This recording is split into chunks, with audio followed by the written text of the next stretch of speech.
Isabella was 30 seconds away from saying, "I do," to the wrong man when the ballroom doors exploded open and her actual husbands arrived. Plural. Husbands.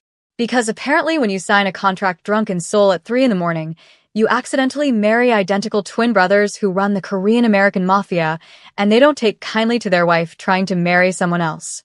The string quartet's music died. Her mother screamed in Spanish. Her fiancé Victor went pale. And the Park twins smiled like wolves who'd finally cornered their prey. Hello besties, Happy New Year! Welcome to Afro-Korean Stories. Please like, share, and subscribe. Also turn on the notification button so you won't miss out on more intense stories like this. The champagne glass in someone's hand shattered against the marble floor, the sound echoing through the sudden silence, like a gunshot. Isabella felt the world tilt sideways, her carefully applied makeup suddenly too heavy on her skin, the boning of her dress digging into her ribs as her breath came too fast, too shallow. No. The words stuck in her throat. Not now. Please, not now. But there they were, moving through the crowd of 300 guests like apex predators who'd finally tracked down their escaped prey. Do Hyun on the left, his jaw tight with barely controlled fury, a dragon tattoo curling up his neck from beneath his black collar. Juno on the right, his dark eyes locked on her with an intensity that made her skin burn, a matching tiger inked across his forearm visible beneath his rolled sleeve. 6 feet of lethal grace wrapped in custom suits that probably cost more than her wedding dress. They were beautiful in that dangerous way that made smart women cross the street. They were terrifying in that controlled way that made grown men step aside. They were hers. No. Isabella shook her head slightly, her carefully pinned curls beginning to loosen. They weren't hers. That night in Seoul, those 7 days of freedom and laughter and feeling seen for the first time in her life, that was a mistake. A beautiful, reckless mistake she'd spent 7 months trying to forget. Victor's hand tightened on hers, his palms slick with sweat. "Bella, who are those men?" But she couldn't answer. Couldn't breathe. Because the twins were still moving forward, and every eye in the Sterling Hotel ballroom was tracking their progress, phones already out, recording what would undoubtedly become the most viral wedding disaster of the year. "This wedding is over." Do Hyun's voice cut through the whispers like a blade, his Korean accent wrapping around the English words in a way that sent shivers racing down Isabella's spine despite everything. Her mother, Rosa Martinez, gasped from the front row, her hand flying to her chest. "Dios mío, Isabella, ¿qué es esto?" Tia Rosa was already fanning herself dramatically, her voice rising. Escándalo. "This is a scandal." "Security." Victor's voice cracked with something that sounded uncomfortably like fear. "Someone call security." But the security guards were already moving, 4 of them converging on the twins from different angles. Isabella's heart lurched. She opened her mouth to warn them, though she wasn't sure who she was trying to protect, the guards or the twins. She needn't have worried. Isabella didn't even see the twins move. One moment the guards were reaching for them.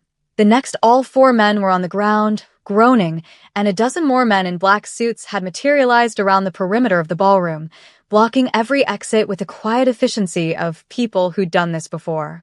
This wasn't Manhattan anymore. This was something else entirely. This was the world Isabella had run from 7 months ago, the world where the Park brothers ruled with iron fists wrapped in silk gloves, where violence was a language spoken fluently and without hesitation. "You can't just burst in here." Victor was still talking, his face flushed red, his grip on Isabella's wrist turning painful. "This is my wedding. She's my fiancé." "No." Juno moved so fast Victor didn't have time to flinch. One moment her fiancé was beside her, fingers digging bruises into her skin. The next he was stumbling backward, and Juno's hand was wrapped around her wrist, where Victor's had been. The difference was immediate. Victor's touch had been possessive, controlling, meant to keep her in place. Juno's touch was firm but careful, his calloused thumb immediately finding and soothing the red marks Victor had left, his body angled between her and her ex-fiancé like a shield. "Let go of me." Isabella tried to pull away, but her voice shook. Her whole body shook, betraying every word coming out of her mouth. She hated that he could feel it, hated that her pulse was racing beneath his fingers, hated that part of her wanted to lean into his warmth instead of away from it.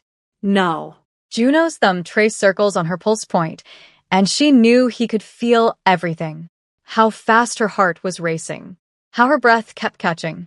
How her body was betraying her even as her mind screamed at her to run. His lips curved into something that wasn't quite a smile. Never again, Jai. The Korean endearment hit her like a physical blow, knocking the air from her lungs. My love. My darling. Mine. She'd learned what it meant during that week in Seoul, whispered against her skin in the dark when the city lights filtered through hotel curtains and the world felt impossibly far away. You can't just, she started, but Do Hyun was suddenly there too, and she was surrounded by their heat, their presence, their absolute certainty. The top of her head barely reached their shoulders. She'd forgotten that, how small they made her feel. Not weak. Never weak with them. But protected. Possessed. Claimed in a way that should have terrified her, but instead made something hot and dangerous coil low in her belly. We can, Do Hyun said softly, his voice pitched low enough that only she could hear it over the chaos erupting around them. He pulled a document from his jacket, unfolding it with careful precision. Isabella Elena Martinez signed a marriage contract in Seoul 7 months ago. Legally binding, witnessed, sealed. His eyes found hers, and she saw it then. Beneath the fury, beneath the controlled violence, there was hurt. Raw and bleeding and terrible to witness. She's our wife, he continued, his voice carrying across the ballroom now, making sure every phone, every camera, every witness heard him clearly. And we're taking her home. The ballroom erupted into chaos. Screams. Shouts. Her mother's wail of, Dios mío, Isabella, qué hiciste, mixing Spanish with English, cutting through the noise like a knife to Isabella's heart. What did you do, Mija? What did you do? Tia Rosa had actually fainted, or was pretending to, collapsing into the arms of Isabella's cousin Maria with theatrical precision. Victor was being restrained by 2 of the twins' men, his face purple with rage, spitting curses that would have made Isabella's father turn in his grave. But Isabella barely heard any of it, because Juno had swept her into his arms like she weighed nothing, one arm beneath her knees and one supporting her back, cradling her against his chest, and her body betrayed her completely by relaxing into his hold, by remembering how safe she'd felt between them, how wanted, how alive.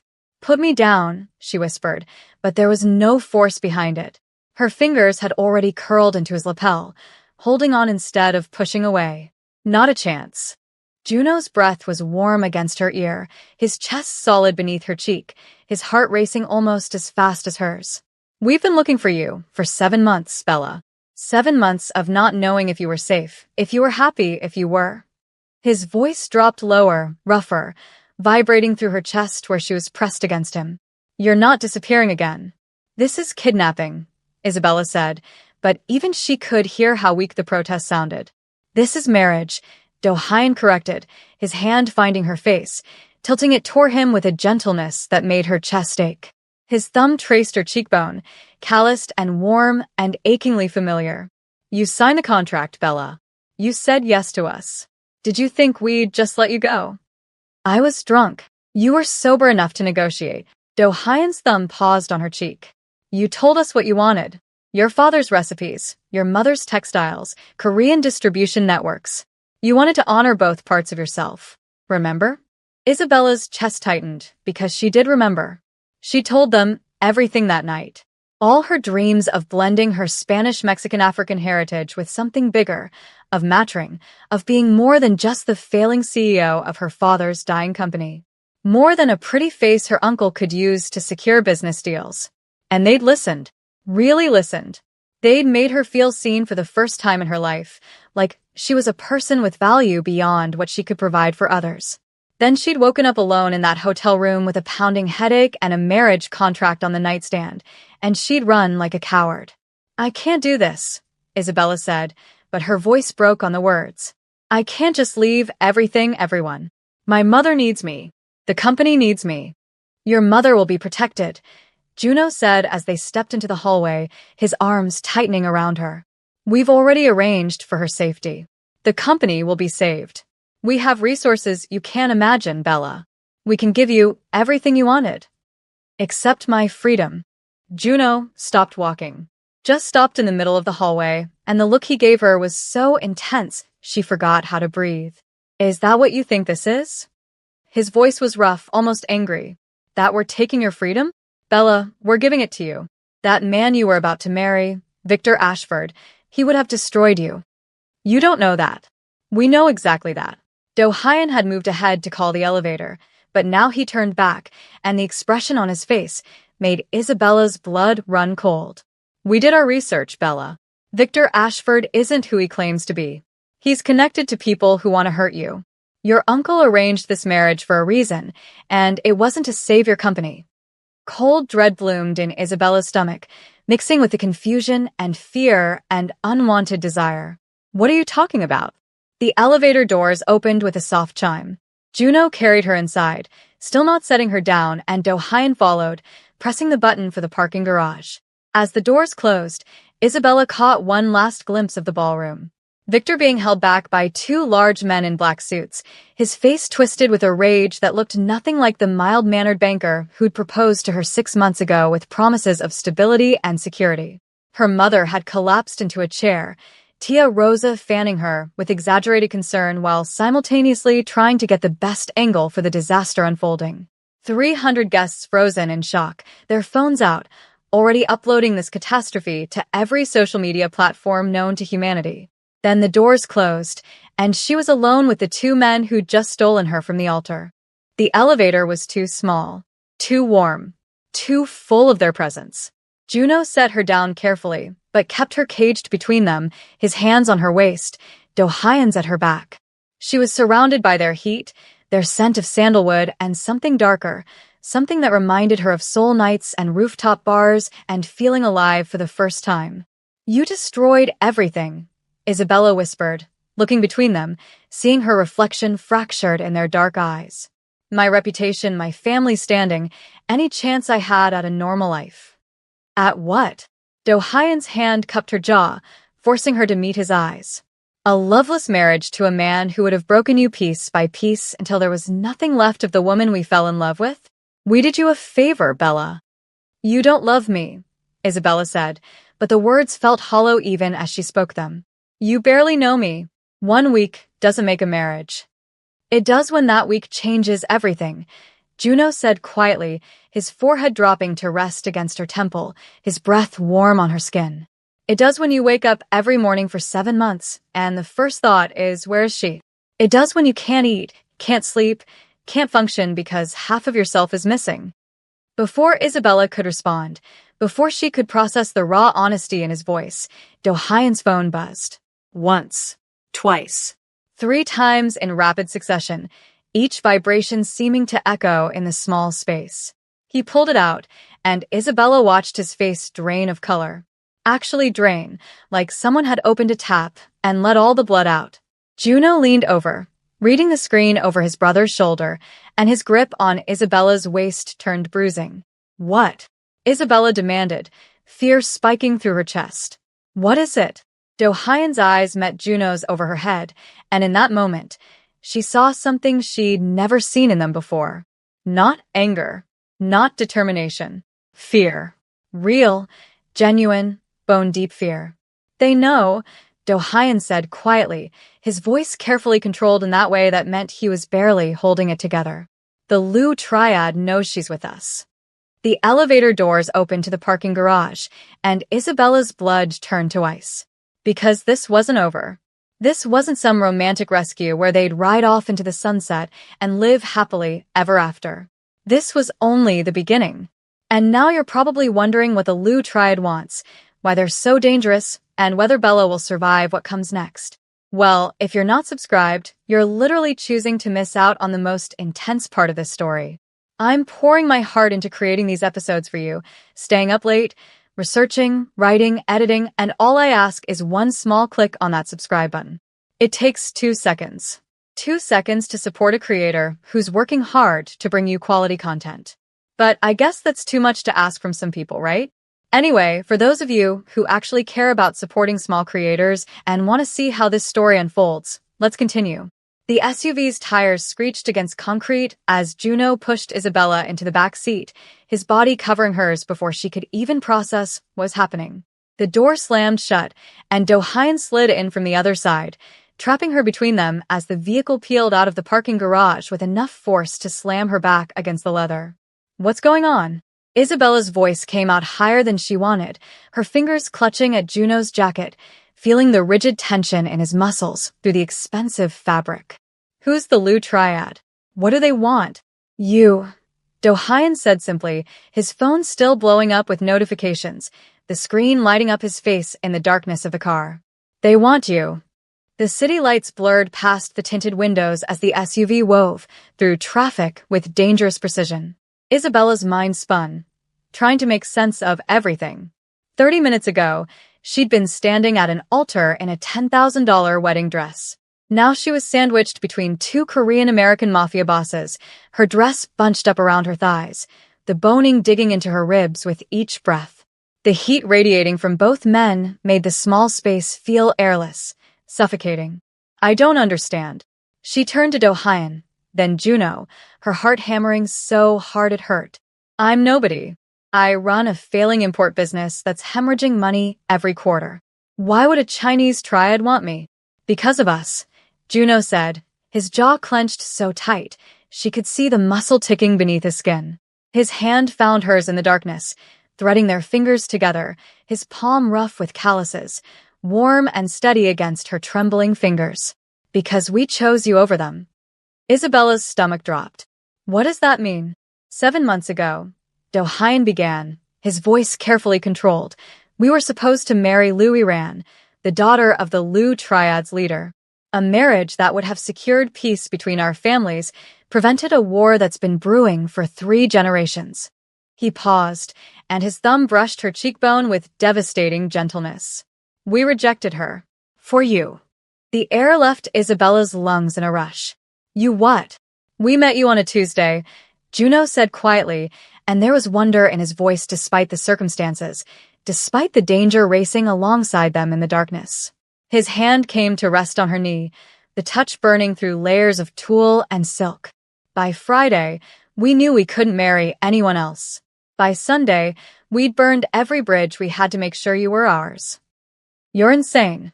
Isabella tried to pull away, but there was nowhere to go, and truthfully, her body didn't want to move.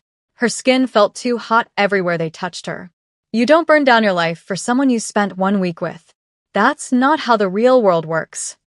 "We do," Do-hyun said, his fingers tangling in her hair, tilting her face toward him, and she could smell his cologne mixed with something uniquely him. "We did. And we'd do it again." The SUV took a sharp turn, throwing Isabella against Juno's chest. His arm came around her waist immediately, protective and possessive, and she felt his heart racing as fast as hers beneath her palm. "So let me get this straight." Isabella forced herself to think through the panic, through the way Juno's breath stirred her hair, through the intoxicating warmth of being held between them. "You rejected a mafia princess for me, and now her family wants revenge." "Not just revenge." Do-hyun cursed in Korean, sharp, vicious words that needed no translation. "They want to make an example. Show what happens when someone disrespects the Lu family. They want you dead," Juno added bluntly, his arm tightening possessively around her waist. "And us along with you." Isabella laughed, the sound edging toward hysterical, bubbling up from her chest like champagne fizz. "Perfect. This is exactly how I pictured my wedding day going. Running for my life from a Chinese triad because 2 men I barely know decided to start a war over me." She pressed her hand against her chest, trying to slow her breathing, trying not to hyperventilate in this moving car surrounded by danger and desire in equal measure. "My mother's probably having a breakdown. Tia Rosa's already planning my funeral. And I'm here in a wedding dress that cost more than my rent, being told I'm the target of an international crime syndicate." She looked between them, seeing the guilt and determination and fear in their identical faces. How is any of this supposed to be better than marrying Victor? "Because Victor was working with them," Do-hyun said flatly. "Your Uncle Marcus arranged your marriage to Victor specifically to hand you over to the Lu Triad.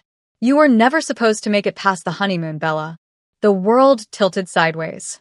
Isabella felt the blood drain from her face, felt her hands go numb, felt everything she thought she knew about her life crack and splinter like glass. "No," she whispered. "Uncle Marcus wouldn't. He's family.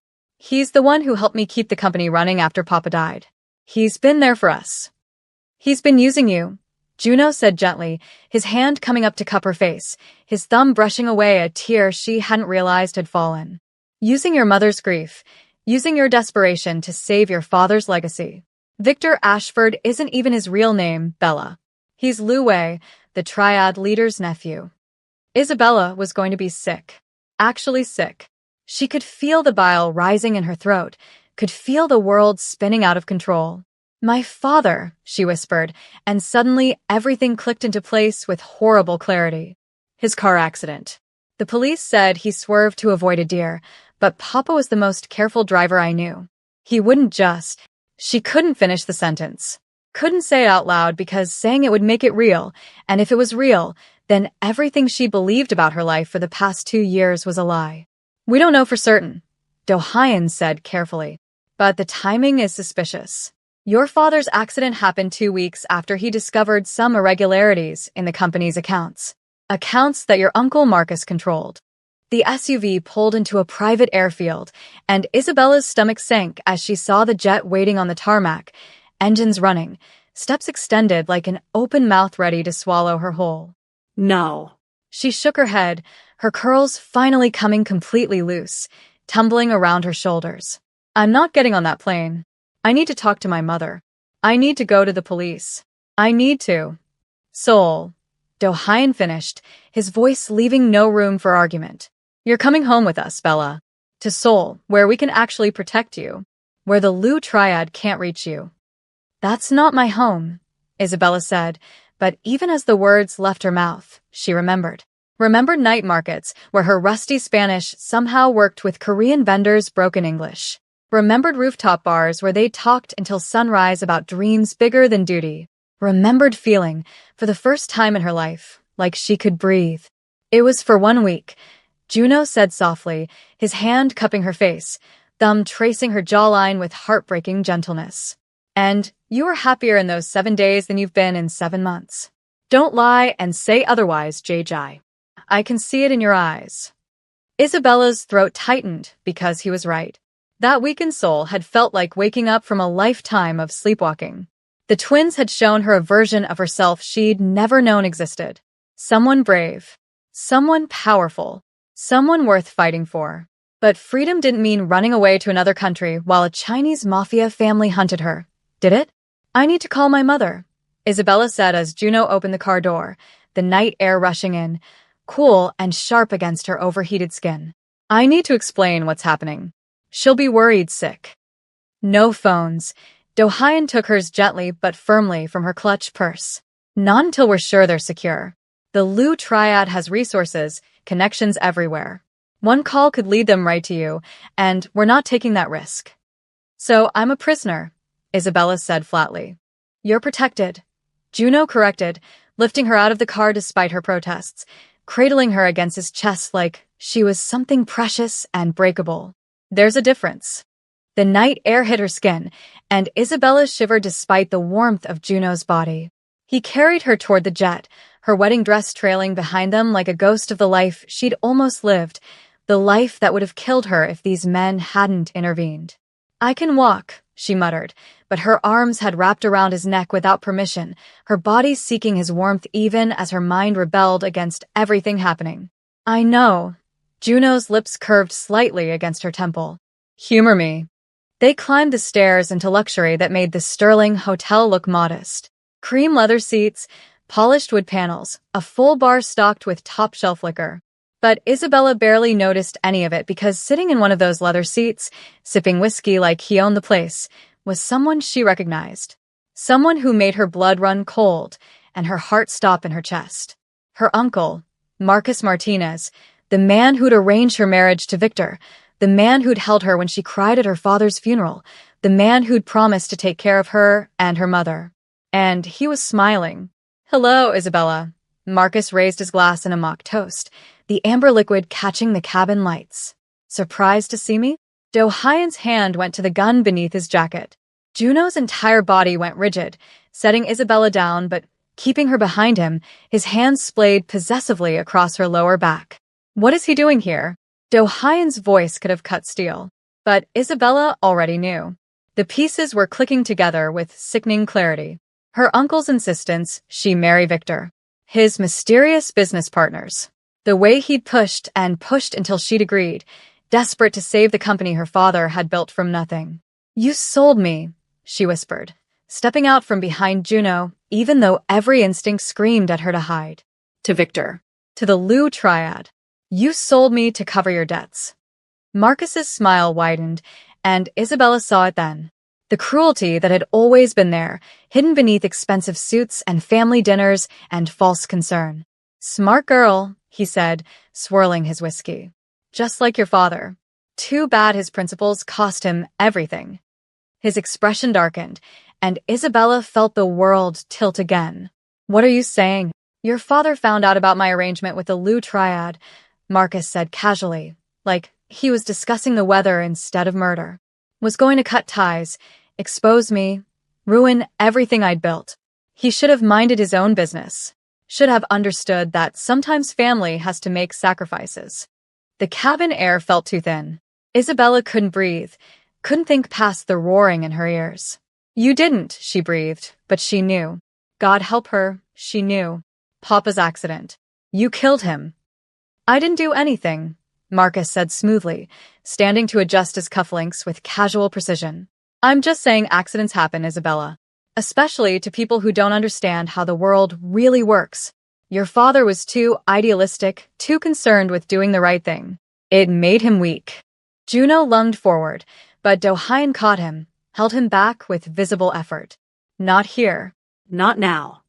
So you understand the situation, Marcus continued, pulling out his phone, the screen glowing in his hand like a weapon. You two took something that belongs to the Liu triad. Her marriage to Victor would have cemented a very profitable partnership for everyone involved. But you had to play heroes. He tapped his phone once, deliberately. One call, and I tell Luchin exactly where you are. Your jet, your route, your destination. Everything. Or what? Isabella's voice surprised her with its steadiness, even as her world crumbled, even as her knees threatened to give out. Even as she processed that her uncle had just confessed to killing her father. Or you come with me, Marcus said, his eyes locking on hers with false warmth. Marry Victor, like you were supposed to. Tell these two you made a mistake, that you were confused, that you choose family over strangers. He smiled, and it was the smile of a snake. I'll tell the Liu triad this was all a misunderstanding. Your family business survives. Your mother stays safe in that little house in Queens. These two might even live if they're smart enough to disappear and never look back. He took a step closer, and Isabella smelled the whiskey on his breath. Everyone wins. Except you, of course. But you understand sacrifice, don't you, Sabrina? Your father understood too. Eventually. The jet engines hummed in the background. Outside, she could hear Do-Hyun's security team securing the perimeter, unaware of the threat inside. Isabella stood between the uncle who'd murdered her father and the two men who'd destroyed their lives for her. One call from Marcus and they were all dead. Unless she walked away from the twins right now and condemned herself to a life with Victor, with the Liu triad, with the people who'd killed her father. Juno's hand found hers in the darkness, squeezing once. Do-Hyun moved closer, his presence solid at her back, his breath warm against her neck. They weren't asking her to choose them. But God, she wanted to. Well, Marcus's finger hovered over his phone. What's it going to be, Isabella? Your freedom or their lives? Besties, I'm going to stop here because if you haven't subscribed yet, you clearly don't care about what happens next. Batch 2 is ready, but why should I share it with people who won't even hit a free subscribe button? The next part shows Isabella's choice, the betrayal on the plane, and the moment everything explodes. But you know what? Maybe you don't deserve to see it. Maybe I should just keep it to myself. Or you could take 2 seconds, hit subscribe, turn on notifications, and prove you actually want to see how this story ends. Your choice. Just like Isabella's about to make hers.